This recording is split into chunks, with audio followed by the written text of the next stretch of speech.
Yeah, hi. My name is David Cuff, and I'm 63 years of age. I live in Melbourne, originally from Tasmania, but I live in Toorak in Melbourne. You actually grew up in Tasmania. You sort of moved around the state a fair bit. So just sort of give us a bit of a brief understanding of how things were back in the day growing up in Tasmania.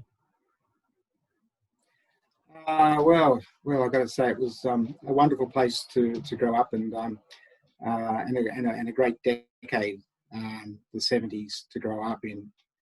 I still think it's the finest decade I can remember, because it was so much freedom and great music, great films, interesting cars, just lots of things that you could just do so much without having the nanny police around telling you you can't do this, you can't do that. So it was a really free society, I thought, and we just had so much fun. We had a laugh all the time. It was just terrific.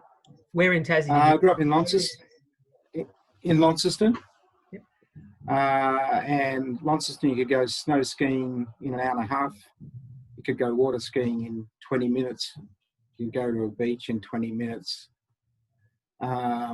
We had really lots of things we could do. Beautiful rivers to picnic at, swim in, all within 20 minutes to half an hour of Launceston. So, we're quite spoiled in a way that a lot of people don't get those opportunities to do so much.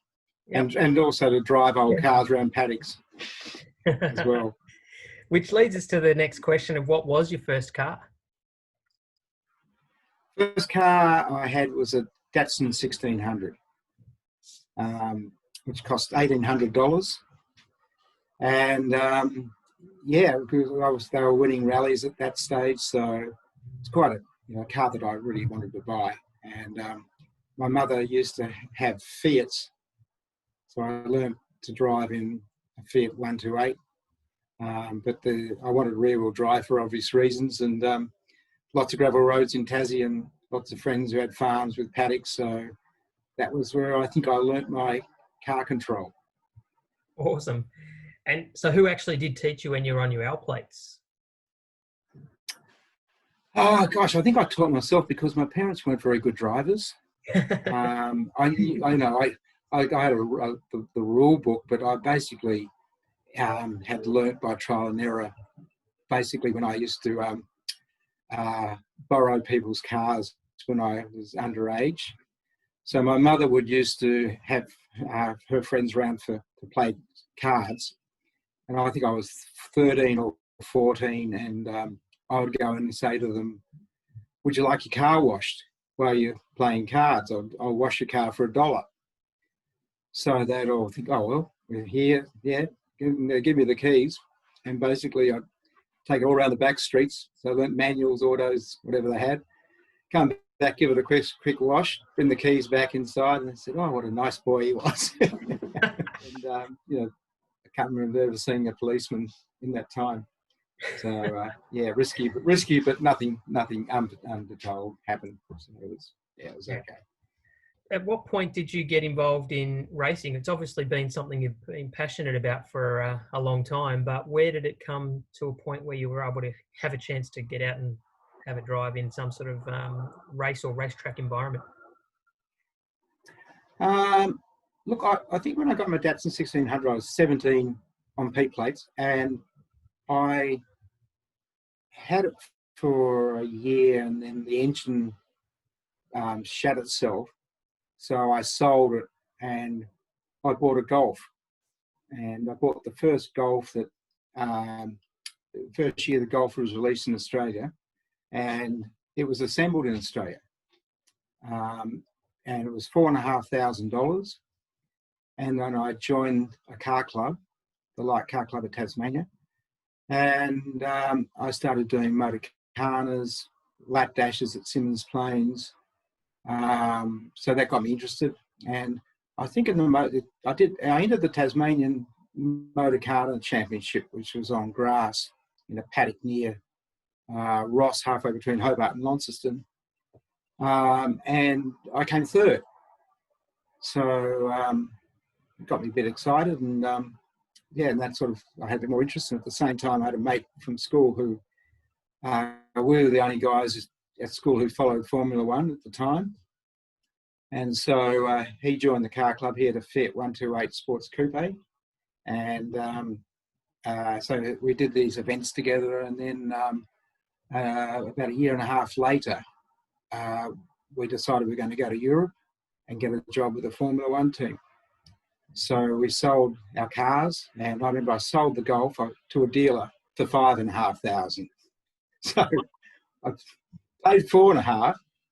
In the meantime, it won Wheels Car of the Year, and they were kind of in short supply, so I might have done many Ks at that point. So a dealer wanted it, and yeah, I made $1,000 on selling a new car to a dealer a year and a half later, which is That's unbelievable. unheard of now. Yeah, it's hard enough to Yeah. make money on a car, let alone to make money on a car when you're selling it to a dealer. Jesus. Yeah, so that's what. Then we headed off to feel our passion in Formula One. Yeah, tell us about that. I mean, that would have been an amazing time. I've seen some photos and heard some of the stories and things from that era, and it went along a similar line to a lot of people that went over and tried to get involved in Formula One, whether it be at the racing end or the mechanic end of it. And it was a lot of living in vans and making your own way around and all that sort of stuff. So share some of those stories. It's quite amazing, some of the things that you got an experience of there. Yeah, look, as I said, the times were so different then, and people were so helpful. We bought this Ford Transit van, 66 Ford Transit van, with a pop-up roof from outside Australia House, and it was a really good layout. We thought it was a lot better layout than a combi van. So we bought it knowing that the engine was fairly dodgy, but we sort of budgeted to get another engine for it. And we picked it up, and we're driving it back to where we were staying near where all the Aussies stay in Lancaster Gate. And we pulled up with a set of lights and had sliding doors. Anyway, I looked out the window, and this Aston Martin pulled up beside us. And I said, God, that looks like Stirling Moss. So I sort of pulled open the door so I get a better view, and it was Stirling Moss. So we tailed him, and he pulled into the Kensington Hilton. So I jumped out, and my mate Ken went to park the van. And when I went in the hotel, he was at reception. So I waited for him to finish, and he turned around, and I said, "Excuse me, Mr. Moss. My friend of mine and myself, we've come from Tasmania to get a job in Formula One. We don't want to get paid. We just want to be involved. Can you give us a suggestion how to go about that?" And he said, "Oh, Longford. Yes, what a wonderful racetrack, Tasmania. Yes." He said, "Hang on, I'm just going to make a phone call. I'll meet you in the cocktail bar in 10 minutes. So by that stage, my mate had parked the van. He came in. I'm waiting for him reception. He said, "How'd you go?" I said, "Oh, we're going to have a drink with Stirling in the bar in 10 minutes, so just hang around." He said, "How'd that happen?" I said, just asked him. So anyway, we met with him, and he said, "The best thing I can recommend is you go to the Steering Wheel Club in Mayfair and take my card." He gave me his card, and a lot of team managers go there, and they drink there on a Friday night, so maybe you can meet one of them and ask them. So we put on our best clothes we had in our van, which were, corduroys, velour jumpers, suede jacket, very dapper, and rocked up at the Steering Wheel Club, and the butler opened the door and said, "Yes." And he said, "Look, Stirling Moss sent us. Can we come in and..." "Oh, Mr. Moss, yes, certainly. Come on in."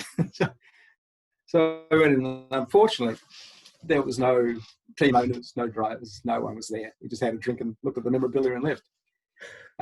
So we said, "Oh well, we'll just head off to Spain to Jarama, which was the first Grand Prix of the year, and just see how we go." So we got the new engine in the van and drove down to Jarama near Madrid. and went out to the circuit and sort of asked where there was, all the team managers stay and where's the hotel.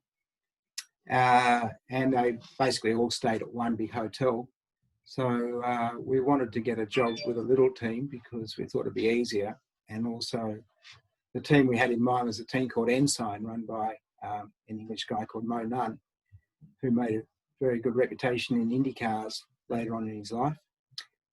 And the driver he had driving for that year was a guy called Clay Regazzoni, who was a bit of a hero of mine, had been a Ferrari driver who won at Long Beach, the old Nürburgring, and Monza. So, ticked a few boxes. And so we went to this hotel about 6 o'clock at night, and there were people in the foyer getting organised, and Mo Nunn was there. So we just said to Mo, look, we'd like to work for you as gophers. We don't want any money, we just need to get into the circuit. And he said, well, I can't get you any passes, they're all gone. If you can get in, you've got a job. So we were driving out to the circuit, we passed a tyre dealership and it had Goodyear tyres. So we went into the dealerships and asked whether they had any stickers we could buy. And they had a big Goodyear sticker that went across the front windscreen. So we bought this sticker and stuck it on the windscreen and turned up at the circuit. It was the Thursday afternoon. And got to the gate and we just pointed to the sticker, gave them the thumbs up and drove in. And the car and the van stayed. Basically, the van then, we couldn't go out because we thought we'd never get back in. So we just parked it between the motorhomes, this old orange Transit, and went and found Mo. Said, righto, here for work. Just look with disbelief. How'd you get in? He said, never you mind, we're here. You didn't necessarily have any skills you were bringing to it, did you? You weren't a qualified mechanic or anything. You were just turning up and saying, no. We're just going to do whatever you want us to do, sort of thing. Yeah, which was basically polishing the car, going and get wheel rims taken down to Goodyear, getting tyres fitted, getting fuel, all that sort of stuff. It was just all the stuff that saved mechanics running around. They could do more proper stuff. So, yeah, it was really go for this, go for that. That's the name Gopher. And, so that's that. We were there, we were happy. What a fantastic experience and what a great adventure it was.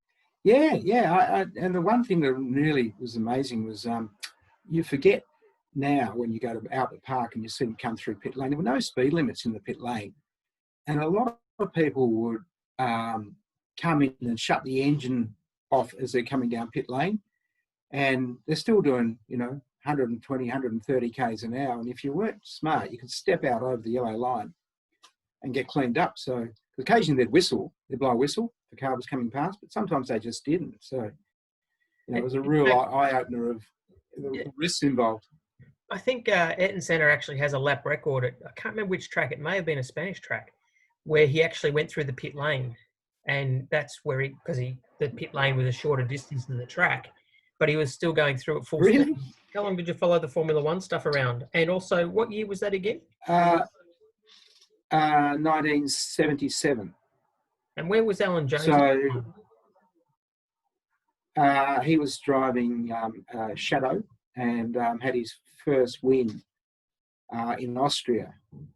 That was his first Grand Prix win. In fact, the most amazing thing of that European season we did, I think it was 8 or 9 races. The only one we didn't go through was the Dutch Grand Prix.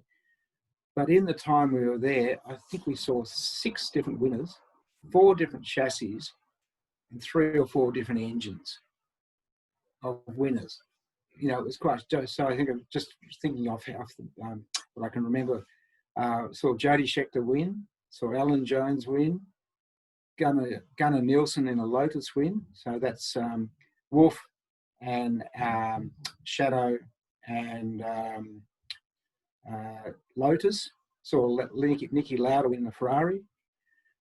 Saw James Hunt win in a McLaren.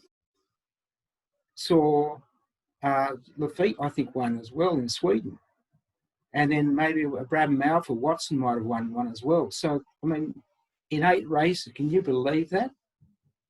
Yeah.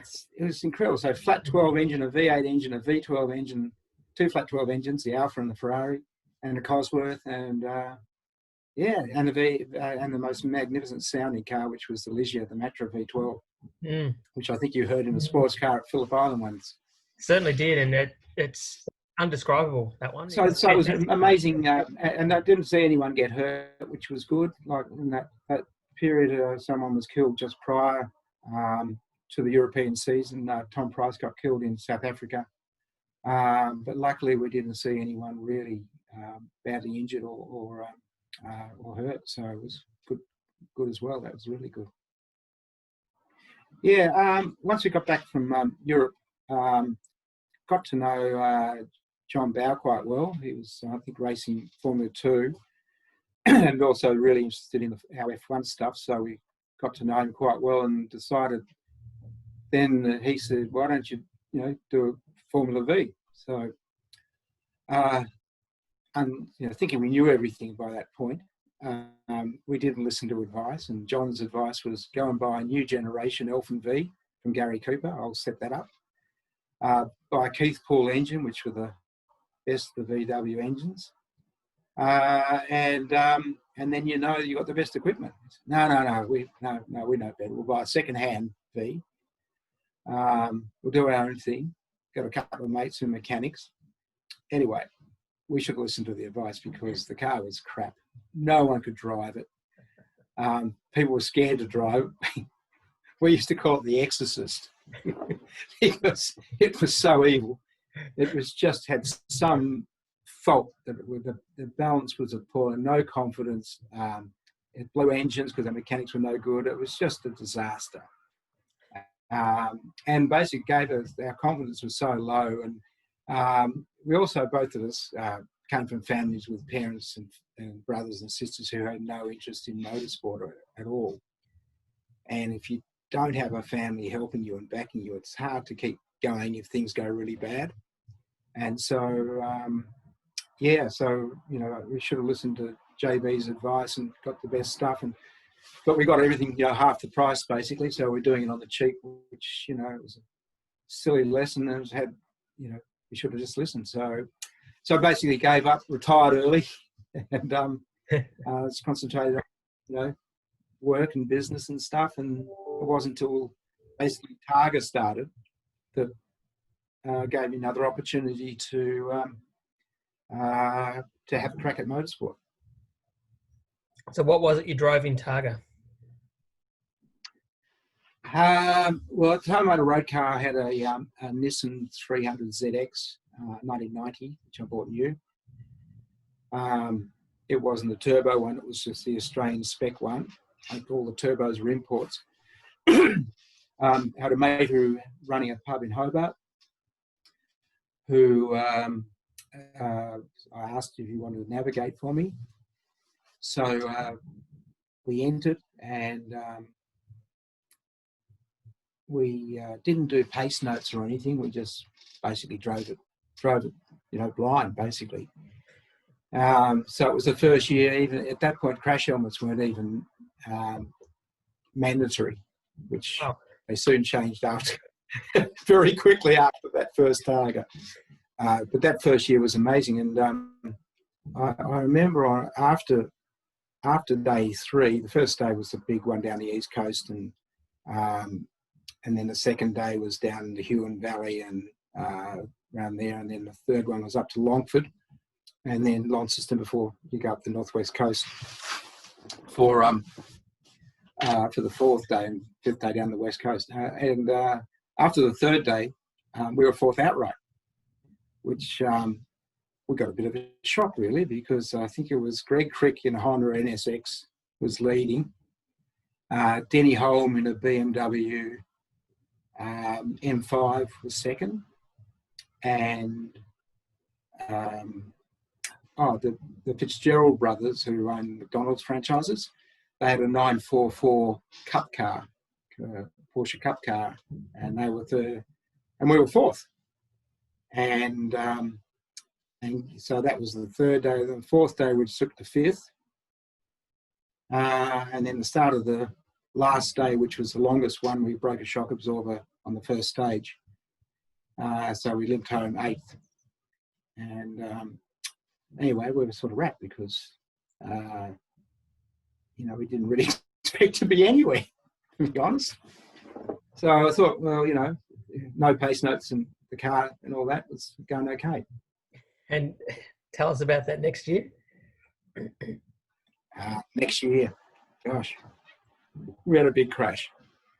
Same car, took it a bit more seriously, a bit more competitive. We asked Nissan for a few parts for the car, just bits and pieces, but because we thought we'd done a really good result, and didn't have anything. So it was the first year of the GTRs, the four-wheel drive cars coming in. So I was determined to try and beat them, which was pretty silly. But we're ahead of, I think there were 4 of them. We're ahead of 3 of them going into the third day, which is the Huon Valley. And I made the mistake of looking at the paper in the morning and seeing we were only just a couple of seconds behind the leading GTR. So instead of driving at 8 tenths, which I've done everywhere, I had a go at driving at 10 tenths and crashed. And it was quite a famous crash because they named the corner after me. It's called Cuffs Corner, and basically came over a crest flat without knowing what was on the other side, because once again we didn't do pace notes. And when we landed on the other side, there was quite a sharp right-hand corner coming up with all these gum trees on the outside and on the inside. And I thought I was going too fast to get round there. And I saw a driveway going up to a farmhouse. I thought, oh, beauty, I've got an escape road here. So I decided I'd take the escape road, but it was early days of ABS brakes and a gravel driveway, and they don't really stop very well on gravel. And the driveway was only probably 50, 60 metres. And when I hit the driveway, I was almost accelerating, heading straight at their carport with his ute in the carport. And the house was on next door to the ute, and on the left there was like an embankment. And I thought if I could turn the nose into the embankment, it might just spin the car around and take some speed off. Unfortunately, that didn't happen. It launched it, and it rode up the embankment, did a barrel roll in midair. And right next to the carport was their the farmhouse's big water tank. And we landed upside down on their water tank. So the bonnet hit the water tank and crushed the water tank, and then the boot was on the driveway, and we were hanging basically in midair, upside down with all this water rushing in through the windscreen. And you think it's petrol, and you think all these weird things. So we just desperately get out then and undid the seatbelts and fell on the roof, and hit the roof when undid the belts, and we scrambled out. And the farmer comes out and he's cracked his shits, and his wife's cracked his shits, and they're sort of dazed looking at the car, which is stuffed. And then the ambulance arrived, and so it was, it was a big crash, and learn another good lesson that you don't drive Targa at 10 tenths. I love you sharing that story, because it is, as much as it was a crash at the end, it was actually quite a lot of learning that you can get out of it. But also it's a little bit funny in the way the build up to it, and the fact that, you kind of got the red mist, and the fact they've named the corner after you and all those sort of things. It's, there was some funny parts about that story as much as it is a horror. The other thing that was funny was the farmer's wife. She was one of those CWA type looking women and quite robust, and she came up to me and she's, "Can I get you anything?" And I said, "Look, I just get a glass of water." She said, "We haven't got any left." We'd knocked it all, we'd taken it all out. Yeah, so anyway, look, it's motorsport. Yeah. And we're very lucky we weren't killed, because if no roll cage then either, you didn't need a roll cage, and if we'd landed flat on the ground, the roof would have crushed and we would have been in all sorts of bother. But luckily it just wasn't meant to be. Yep. What about the driver training side of it? How did you get involved in that? Funny. Part of it came from that Targa. The year after, I went overseas for a year, and I went to London or to England, and I bought a BMW M6, the first of the M6s. Looked like the JPS that Jimmy Richards 635. Yeah, it was very that cool. shape with the M engine in it. Very rare. They didn't sell them in Australia at the time, but I bought one of those because it was unique, and I thought I'd bring it back and sell it when I got back here as something a bit unique. And I'd met a guy in that Targa who'd gone very well in Targa, an English guy who had a Schnitzer BMW, and he had a dealership for BMW and Schnitzer in Norfolk, in UK. And so I visited him on my travels around the UK, and he asked whether I wanted to do a BMW club day at Cadwell Park. And if any of you who see this video can get to Cadwell Park and drive the circuit, it is the best circuit I've ever driven. Wow. Bathurst, everything. It's half Targa, it's half Bathurst. It's a bit of Baskerville. It is just mega, absolutely mega. So if you ever get a chance. So anyway, through this guy, he's involved in the BMW car club. He said, "Do you want to? We're doing a day at Donington. Would you like to instruct?" And I said, "I've never been an instructor in my life. What do I do?" He said, "Just sit with people and give them, ideas about cornering lines and braking points and vision and all this sort of stuff. You could do that." So I did it, and I really enjoyed it. And Donington was a great circuit, and I wasn't scared sitting next to people, which helped. And saw people improve, and so I said, "Oh well, that's a good one-off." And then when I came back to Australia, it was about 1994. Yeah. 94, 95. Did you meet Stephen White over there in Europe at some point? I did. In fact, that was the year. It must have been 94, and Whitey was driving in Formula Ford, and I ran into him. I introduced myself to him at a couple. I think I went to Thruxton, and they supported the British Touring Car Championship. So I saw him there and introduced myself, and then I caught up with him again at the Scottish circuit. I can't remember the name of it. And he was going okay then too. He's going well.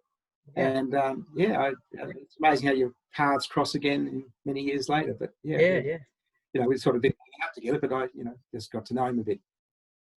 Then I came back to Australia, and I didn't have a job and didn't know what to do. And I'm sort of 37 or 38 at the time, but I'd had a whole gap year at 36, which was pretty cool.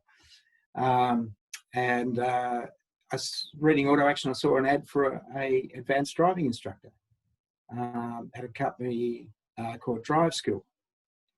So I applied for the job and had a few good references, and got the job. And basically that's where I learned the craft and how to do all the talks for the defensive driving courses, which was the most of standing up and talking in front of people and teaching, as you know. Takes a while to learn, but I learned all my basically everything I needed to know to run those days, and run everything from defensive to chauffeur to high performance. We sort of covered it all. So I learned everything there. And I'm very grateful for Jeff Fickling for that. He gave a lot of people a start. You ended up growing into developing a business of your own in driver training. Yeah, great believer in fate, and I think that was time to leave Jeff's organisation. Well, I think I was sacked actually, because I wouldn't drive to Sydney after finishing a course at 4:30, drive to Sydney to run another one the next morning at 9 o'clock without any warning. And I said I wouldn't do it, so I was sacked. Anyway, it was all for the best, because then I said, well, I still want to be in this industry. How am I going to do it? And of course, JB was pretty well known, driving for DJR at the time, and it was about 96, 97. And I asked him whether he'd want to, would he like to be involved, and set up a business called John Bow Driving, And yeah, basically that's how it started. So we managed to find some classroom at opposite Laverton. Yeah, right. Okay. There was an airfield there. It's probably houses now, but yeah, and they had a museum, and then they had a bit of space. So I went and saw the bloke who ran it and said, "Could we run some defensive driving courses here?" And so there was a bit of taxiway we could use for all the on-roads, all the practical side of the exercises, and then they gave us a classroom we could use on a rental basis. So yeah, and then I ran the office at home, and at that point, and then just built up slowly from there. What year was that when it first started? It was 97. And then it was sort of things we evolved more and got more business. We then got a little office in Toorak, and that's, I think, when you joined us, Dee.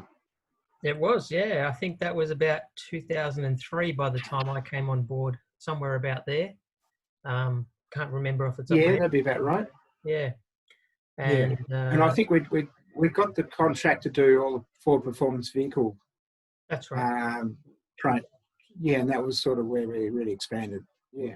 Talking about, having the passion and belief, and, you're doing a good thing.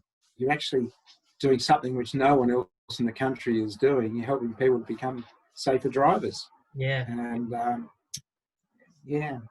it's very really, rewarding. Well, we did have a lot of unemployed racing drivers working with us from time to time, didn't we? We did, but we also have to take some credit for their future success, such as Jamie Whincup. I mean, he wouldn't have been a 6-time champion without the stint that he did with us, I'm sure. No, we made him. Absolutely. Yeah.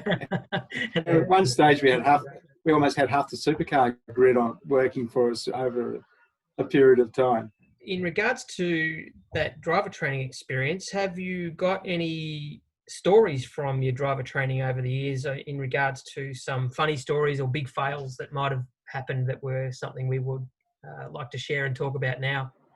Well, one thing that really does stick out was, and I think you were there, we were doing a day at Mallala in Adelaide, near Adelaide, a high performance day.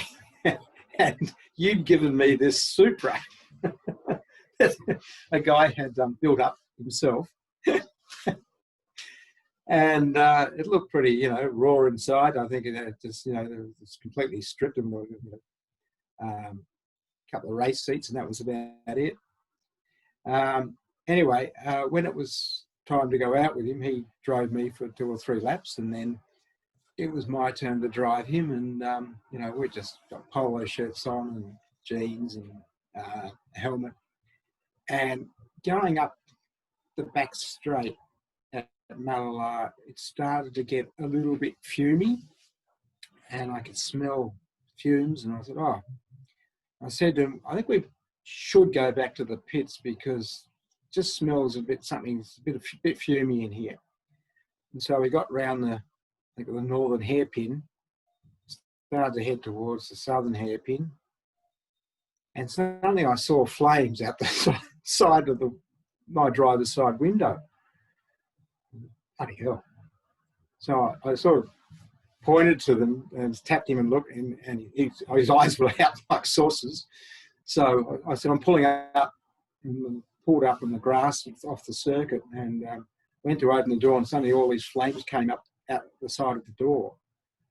So I unbuckled and just sort of leapt out, and he got out the other side, and there's flames coming from underneath the wheel arches and the front of the bonnet, and he had an extinguisher. So he starts to open the bonnet a little bit, just put the extinguisher in, and for a minute it sort of started to extinguish, and then it just flamed again. By that stage, the caretaker at Mallala, probably the only time he's ever been there, when he should have been there, comes driving over with his ute full of extinguishers, big extinguishers they use at flag marshal points. And so he's got one, I've got one, the other guy's got one, and we're all firing these extinguishers, and it just won't go out. didn't matter what we did. Eventually, we just ran out of extinguishers, and the car's just still burning. And then I looked around and I saw the Malar Fire Brigade coming up the wrong way around the circuit, which should have black flagged them, and arrived, and they basically put what was remaining out, which was just the shell. And I guess that was probably the most extraordinary thing I've ever had happen in a car. Yeah, anyway, I felt very, very sorry for the guy, because it was his pride and joy, and he built it himself, but and I don't know what caused him, what happened, but it just shows you got to always be on guard. And from memory, that guy was like an aerospace engineer or something like that. And even with I mean, it was quite nice. It was nicely, it was nicely built. It wasn't doggy or anything. It actually was really nicely built. All the wiring and everything looked good. I just don't know. Yeah. You mentioned earlier about doing that driver coaching at BMW overseas. Have you done any other driver coaching overseas? I did some defensive courses for BHP in Beijing. Oh yeah. And it was for chauffeurs of BHP executives, Chinese chauffeurs. And it was, I went by myself, and it was in like where they train bus drivers. It was quite a good area. But what I hadn't factored in was that, everything you said has to be translated back to you or back to them. And then if they had questions, it had to be translated to me, and then my answers had to be translated. So an hour's course took 3 hours to get through. And then at lunchtime, so we sort of got through about an hour where we should have had 2.5 hours. An hour's part of the theory section. At lunchtime, they had a banquet for lunch. So the banquet, and they're all drinking beer, and the banquet's gone for 2 hours. So I had another hour after lunch. So basically, I actually worked for 2 hours. You've got to sort of really make a day course into a two-day course. Yeah, it's a good challenge though, and it's a great opportunity to learn a new way of teaching, I think, is the other way to look at it too. So yeah. Have you had the opportunity of driving with or coaching anyone famous?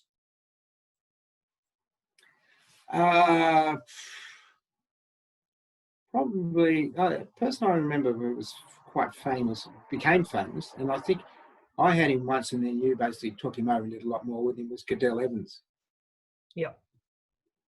What about, wasn't there Shannon Bennett? Did he ever get on a course with us, Shannon Bennett?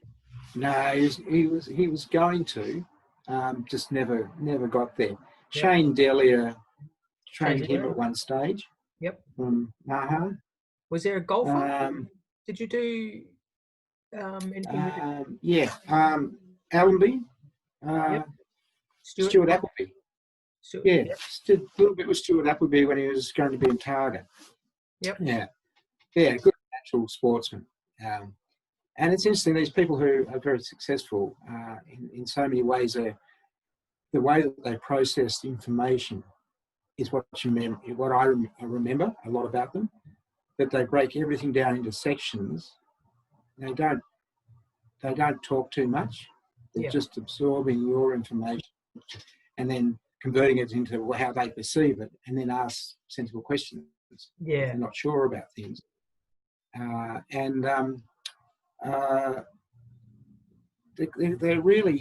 great. They're a pleasure to teach. I agree with that bit about, like with Cadell, for example, working with him, you could tell that they're in an environment where they're used to being coached, and they can break things down into smaller increments. And so they do take on board, and they listen, and they ask the right questions. Whereas people that aren't used to being coached, they find that part of it a bit more difficult. But those people, Cadell and footballers and things like that, and golfers as well, they've had coaching throughout their career, and they've understood the value of the smaller increments of information rather than just thinking they want to get this X result. Well, in fact, when you think about it, but they never stop having a coach. Yeah. You know, like golfers will have basically coaches for the whole career. Yeah. Yep. And tennis players and the like. And tennis players do. You know, they swap coaches, obviously now and again, but generally there's a coach there. Where even like, you know, Formula One drivers don't have coaches; they have a manager. Yeah. And I suppose they do it in the sim. That's where they're practicing, but they don't actually have a coach. Their race engineer is often referred to as their coach, I suppose, but it's a bit different because a race engineer generally will look at the data and tell them what they should do or what they are doing and interpret that. But the mindset part of it and the off-track part of it is not something that the data engineer really has that understanding of and that ability to communicate.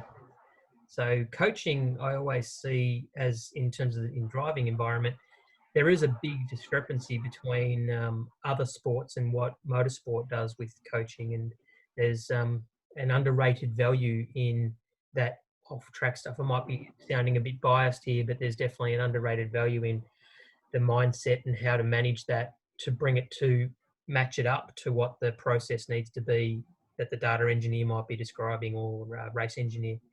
So, hopefully we start to see there's a few people switching on and getting a bit more up to speed, taking on board the coaching. What else do you do aside from driver training? Because you've got a fantastic range of products that you develop and market and get to some just next to you there on the shelf, some Big Chop products. So if you... Yep. So basically I worked in retail clothing for a long time in menswear, and in Hobart, and then Geelong and Melbourne, and different stores selling clothes, and basically did that until I went overseas and then got into the driver training afterwards. And the Big Chop basically came about because I'm a pretty keen cook, and I was watching The Naked Chef, and I saw Jamie Oliver using this big round chopping board, and I thought, wow, if you had one of those, you'd have it forever, and it could be a really nice piece of timber, and yeah, I'm going to go and buy one. So I went all around Melbourne looking for one, and I couldn't find one. So I gave up on the idea, and then I was in Tassie for Christmas that year. It was sort of like September, I was looking at one. Christmas time I was down in Tassie, and I was just about to come back to Launceston from Hobart. And I saw in Salamaket Place this little timber board that made from beautiful timber. And I found out who made them. So the guy was from Launceston, and I went and saw him. And I said, look, I saw your boards in Hobart. They're beautiful. Could you make a big round one or a big thick one? And he kind of said, yeah, but why? And I said, well, I want one. If I want one, maybe someone else wants one. So that was basically how it started. And then Jamie Oliver was coming out that year to be the celebrity chef on the Good Food Show at Jeff Shed in June. And I had a few of these boards arrive. So I thought, wouldn't it be great if he could use my boards on his cooking show at Jeff Shed? And so I found out that IMG marketing were handling him. So I rang them and I said, oh, look, I see Jamie's coming out. Do you think he's got any chopping boards? And they said, oh, I don't know. I said, well, I'd like to provide them. I said, the best boards in Australia. So anyway, he used them, and he signed a few, and Pucker board and Awesome and those sort of things, and which I ended up donating to auctions. I should have kept one. But 20 years on, and the Naked Chef's 20 years, I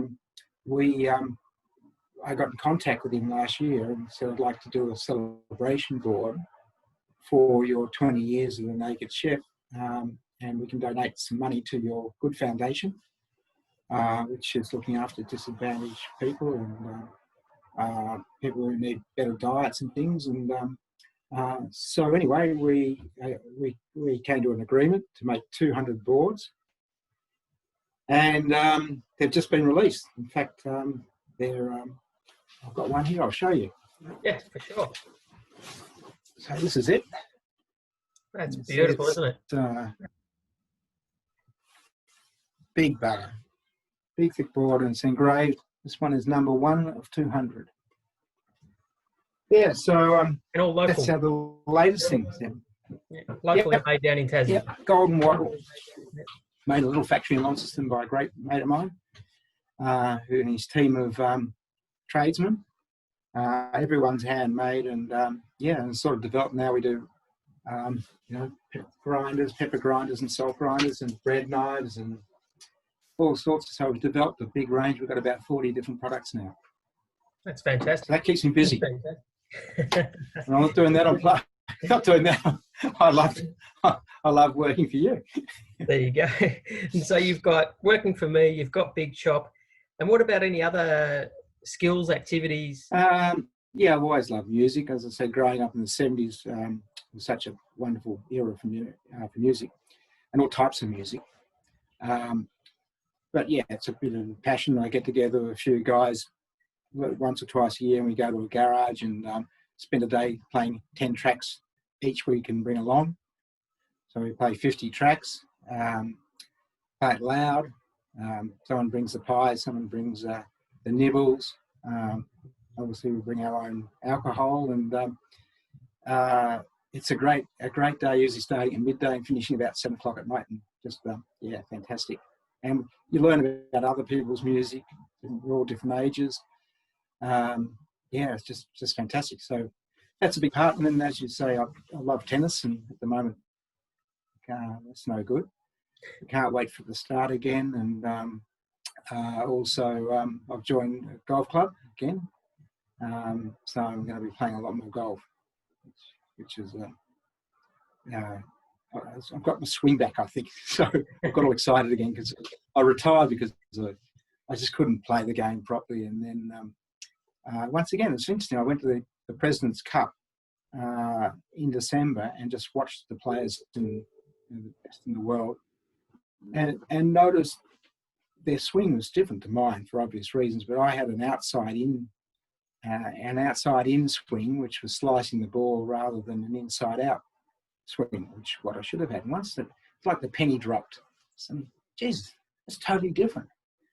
So then I went out and tried to impersonate what they were doing, and suddenly the ball was just so different, so easy, and it was just a technique that I hadn't mastered, probably through impatience at a younger age, and now I sort of analyse it more, and through what we coach in, you start to coach yourself and take little bits on board. And so I have a checklist in my golf bag now of things I need to think about before I hit the ball. So I just run through these, just dot points, just to remind me that I need to do this each time I step up to the ball. And so can't wait for that to start again.